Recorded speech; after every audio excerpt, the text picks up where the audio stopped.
It's a job I recently did actually for Shop magazine. It was a cover design for their Istanbul issue, and it was really fun because I'd been to Turkey the year before and really liked their tile designs, and actually me and my girlfriend had bought a lot of tiles and brought them back with us. So when this job came around, I thought it'd be a nice chance to try and incorporate some of those designs and patterns that I really liked in the piece. So I chose a colour palette that was based on Turkish tiles, which is mainly involving turquoise, blues and reds. And then also the design itself, the waveforms I picked out were actually taken from a tile that we had in our bathroom. So it was really fun just being able to use inspirations that I'd found on holiday in the piece of work. And then actually creating a piece was really interesting. It was based on the palaces in Istanbul. So unlike a lot of scenes you see of Istanbul skylines, you know, based around the mosques and minarets, it was quite nice to try and do a piece which actually where the palaces were the main feature of it. And then yeah, just created this multi-layered piece. And also one nice thing about it was I tried to make the final palaces in a manner that I could actually keep them and display them, because a lot of the time with my work I'll make the layers and then after the piece is photographed it's all separate, so I just put it in bags and throw it in the corner.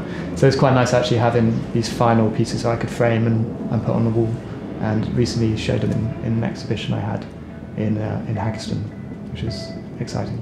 So this is one of the palaces from the artwork, and as you can see it's made from a range of different layers, and this is how I tend to work with my paper cutting, whereby I use a range of layers to create the artwork, and then using bits of foam board and blue tack raise the artwork to try and give it some depth, creating interesting shadows. And then a lot of my designs I'll draw out first of all in Adobe Illustrator, just to get the artwork right. I'll then print out those layers onto the backs of sort of some A4 cut sheets of paper, and then cut them out and assemble them. And then I'll know that the mock-ups will look quite similar to the final artwork, which is quite good for working with clients, because it gives me a chance to show them how the artwork will look before I begin making, which as someone who works in this way, you don't want to be having to remake things constantly, because it will really set you back. I think it's a hard one. You do try and make it clear that that when you do these mock-ups, the final artwork is going to look very similar to that.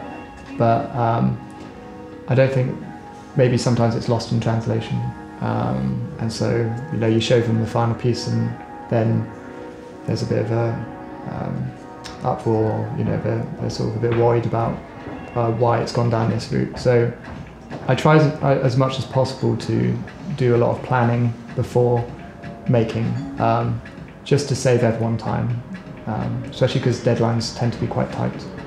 Timings were fairly tight. It was about a week and a half to make the piece, photograph it, edit it. But I think for editorial that's quite normal. You don't tend to get a lot of time with editorial, and so I've just had to find ways of working in my method that fits with editorial clients, because otherwise I wouldn't get that type of work.